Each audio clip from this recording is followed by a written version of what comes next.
Hoy vamos a tratar de entender lo que está sucediendo en la vida económica del país, económica digo yo, política, y claro, tiene que ver con la economía también. Para eso hemos invitado al economista Javier Flores, para que nos ayude a entender lo que está pasando en el país. Javier, muchísimas gracias, bienvenido. Además, Javier, vives tú en Potosí en realidad, ¿no? Claro que sí, yo soy potosino, muy buenas noches a toda la gente. Bueno, aprovechamos tu visita aquí en La Paz entonces para poder hacerlo en estudio, porque lo hemos hecho algunas veces vía Zoom.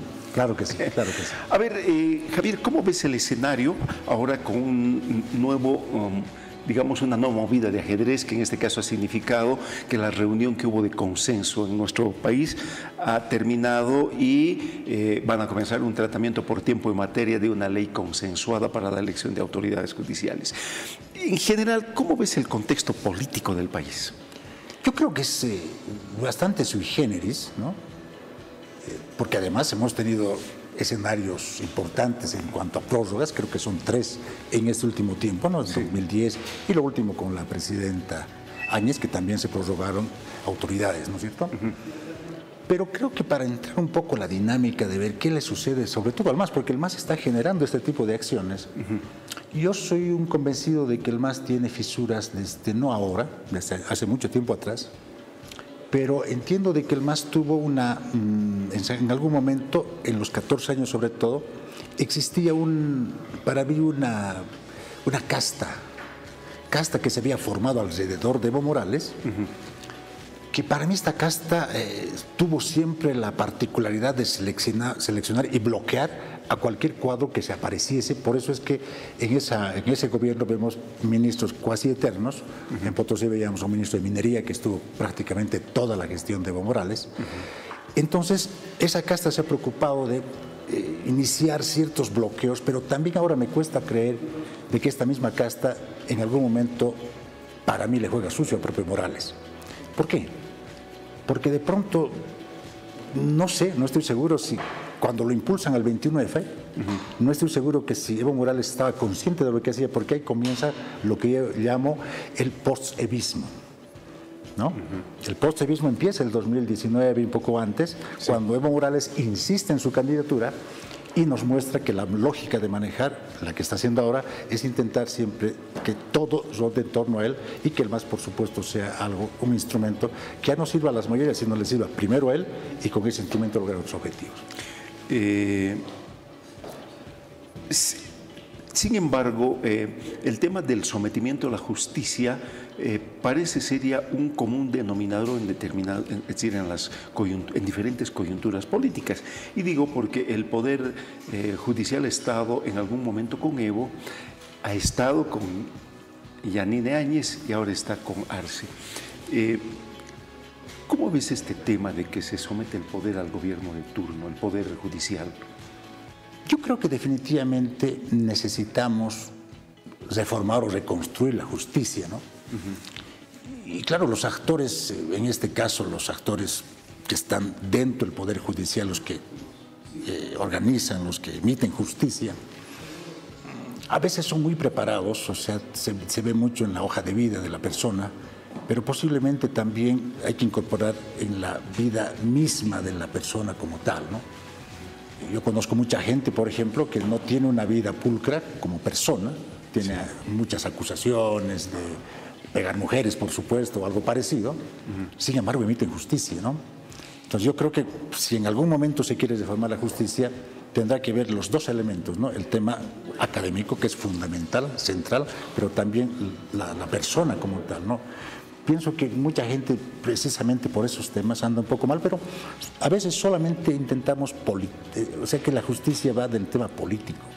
Pero cuando uno ve en la vida común, hay personas que tienen problemas de violación entre particulares o de temas de algunas cuestiones, términos económicos y otros, que ahí la justicia también se ve bien torcida, ¿no? Es decir, el juez que paga más o paga menos. Entonces, a veces solamente nosotros miramos el tema relativo a la política, pero entiendo también que en el tema central que es y mayoritario, que es entre partes, anda muy torcida la justicia a partir de abogados, algunos, no todos, que son también parte de eso, por supuesto jueces y fiscales que actúan en función a esos recursos que les plantean uno y otro lado. Ahora, ¿por qué en nuestro país tenemos que esperar los últimos momentos para intentar consensos. Queremos entender que esto que ha sucedido hoy día es un esfuerzo por intentar encontrar consensos para la elección de autoridades judiciales, pero fíjate que se realiza después de movilizaciones, de tener un costo, esto del bloqueo finalmente, sea o no muy fuerte, tiene un costo que afecta a la propia población, los combustibles escasean, el precio de la carne de pollo se ha disparado, etcétera, etcétera. Y en el último momento recién es cuando las papas se están quemando, como dicen, encontrar consensos en nuestro país. Yo creo que en esta situación que vivimos, lamentablemente, esta parte de la prórroga que se ha llamado, creo que definitivamente tiene actores que han politizado en exceso este tema. Y creo yo de que cuando se plantea esta huelga y vemos gente que está bloqueando, por supuesto que sí, no son una gran cosa, pero sí están bloqueando, y ellos dicen que queremos que se renuncien, por ejemplo, creo que lo hacen de la manera hasta irresponsable, porque si renunciasen, digo yo, no existe una figura jurídica, excepto el 182 de la Constitución, que nos habla de cómo se debería elegir las autoridades a través del Parlamento. Entonces yo creo que definitivamente se politiza, pero también un eje mucho más grande aún, que es que le incomoda, pareciera a Evo Morales, estas autoridades judiciales.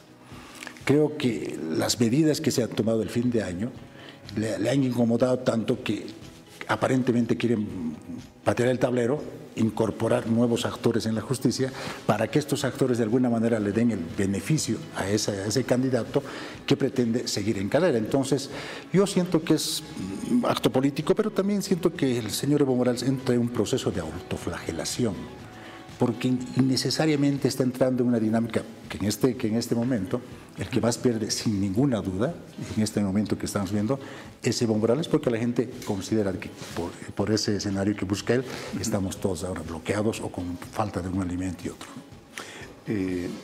En muchos momentos que conversamos con diferentes analistas, pensaban que en última instancia, después de la guerra discursiva, acciones y contracciones jurídicas que seguramente van a seguir, en algún momento se iba a ir a la calle. Este es el primer escenario, es decir, esta es primero la primera manifestación que se realiza en la calle. ¿Tú crees que Evo salga fortalecido de estas acciones? Creo que no. Yo por eso digo es una autoflagelación, porque cuando un político necesita el voto, normalmente enamora a su electorado. Claro, Evo Morales se le ve muy parco intentando creer que la gente es tonta, porque además decirle que el bloqueo es por el tema judicial, nadie se la cree. Nadie se la cree. Pero claro, algunos políticos imaginan que la gente no piensa, no están, y los seres humanos o la sociedad como tal es absolutamente clara, y algunos políticos que piensan, lo repito una vez más, que la gente es tonta, se equivoca, porque definitivamente toma medidas, toma acciones y sabe cuándo en su voto dar la respuesta a ciertos políticos que obviamente han estado atentando contra su inteligencia. Ahora, esto se va a seguir repitiendo, nos imaginamos, porque recién estamos entrando a un proceso probablemente ahí ya no se sabe, sería fantástico que hubieran consensos y que se lleve adelante una votación. Pero ¿crees que esta contienda al interior del MAS y particularmente como Evo está encarando el escenario, va a continuar para más adelante? Va a continuar, pero yo entiendo que la casta que le rodea es la que le confunde, porque yo no lo hubiera asesorado así a Evo Morales. Sinceramente, ha entrado prematuramente a un desgaste innecesario, donde se le ve a Evo Morales cada vez más pequeño. Y cuando él sale a denunciar cualquier acto de corrupción, por ejemplo, aunque fuera verdad, nadie le cree. ¿Por qué? Porque la forma como está llevando adelante sus procesos, sus proyectos, no están yendo bien encaminados. Sin embargo, yo creo que en este escenario, así como está el MAS, uno de los ganadores, para mí, por la percepción de afuera, de alguna manera es el presidente Arce, porque él nos plantea la industrialización, nos plantea unos ejes que pareciera ser mucho más convincente frente al bloqueo que nos está planteando Evo Morales, y lo único que está haciendo, a menos de que sea planificado, es generar mayor decrecimiento en su votación de Evo Morales y sobre todo aumentar en lo que es el presidente Arce. Ahora digo esto porque también hubiera la percepción en algunos sectores que más bien el gobierno se ve más débil, es decir, frente a una presión rápidamente cede y comienza a negociar. Lo que he hecho ahora, creo que han intentado que exista algún herido o muerto, Y el Estado tiene sus formas y está para eso, para ejecutar hasta la fuerza si fuera necesario, y eso es constitucional. Sin embargo, sería darle el gusto a la gente que quiere convulsionar el país. Yo creo que la medida que han tomado de precautelar, ir al diálogo, ir a la calma, creo que es la más importante. Ahora veremos cómo reaccionan, porque esto que se ha decidido en la reunión de líderes o que se ha consensuado, donde van a ir 6 diputados o por fracción política, creo que es una buena solución. En mi concepto ya debería parar hoy día mismo el bloqueo, pero claro, veremos cuál es la actuación de estos actores políticos y por supuesto, ojalá que no intenten profundizar este tema, que sería peor aún la autoflagelación en la que entraría Evo Morales, porque ahí sí que iría contra flecha definitivamente. Y ahora voy a meterme en algo que es de tu estricta competencia, que es lo económico. A ver, esto tiene consecuencias económicas. En un momento muy lineal se dividió el PIB por los días y se calculó, aunque no es muy real que se diga.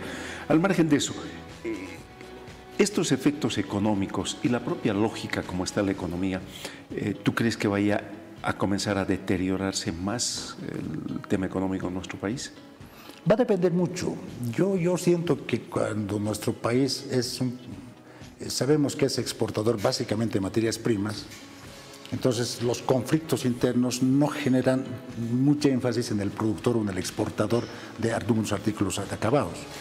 Sin embargo, yo creo que el modelo como tal todavía no ha sido dañado, todavía tiene consistencia, el consumo interno está fluido, se ve mucha importación de bienes de capital que está llegando de afuera, se ven pequeñas industrias que están queriendo generar empleo, hay algunas ofertas en el Banco de Desarrollo Productivo que permiten, digamos, tener alguna posibilidad de créditos. Entiendo de que si es que el tema del litio se apura y avanza, por supuesto tendríamos mejores días, ¿no? Nosotros en Potosí, por ejemplo, para hablarte, solamente por conceptos de regalía, la gobernación recibe cerca de 1.000 millones de bolivianos, que es mayor al presupuesto que le da el Estado por regalías. Entonces, si sabemos administrar o se sabe administrar esos recursos, por supuesto que deberá tener mejor acción, pero yo siento que nos está faltando a veces solamente la sociedad civil, quiere un papá Estado. Critica al modelo socialista, pero cuando se le pide la opinión, a veces siempre está pensando que el Estado debe darle. Sin embargo, yo creo que el crecimiento económico y la fluidez económica tendría que ir acompañada de la inversión privada. Creo que le haría mucho bien entender de que en este momento necesitamos público y privado para generar empleo y obviamente desarrollo para el país. Pero no se le está dando la suficiente certeza a la inversión privada, ¿no?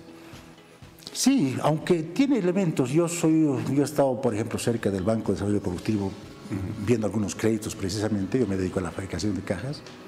Y por supuesto que para el sector de industria existen interesantes créditos que lamentablemente, insisto, por lo menos va en mi tierra, y no en todos, por supuesto, siempre estamos esperando de que alguien nos los haga.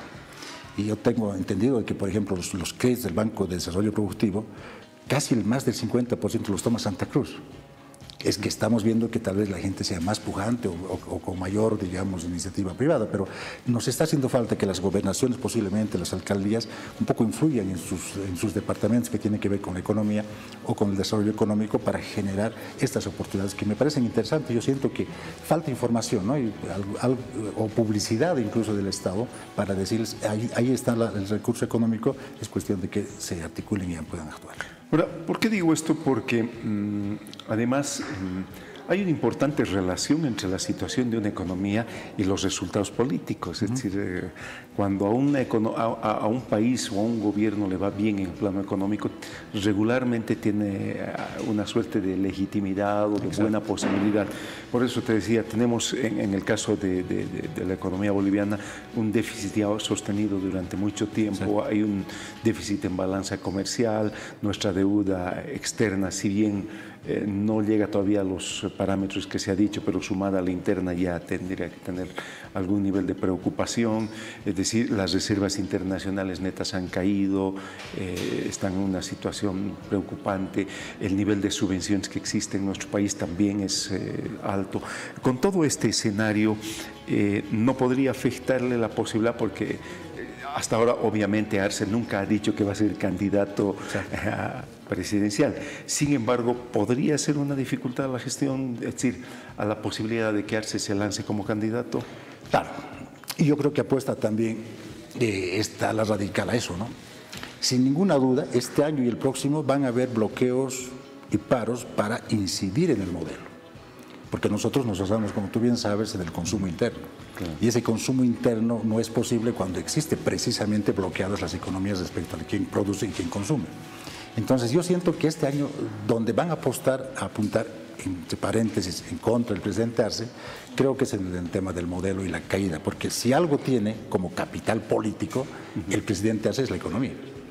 Y yo digo, por ejemplo, que cuando el presidente Arce es candidato, se borran todos los esquemas de que el MAS no había sido como el MIR, por ejemplo, que desaparece Jaime Paz y un poco desaparece el MIR.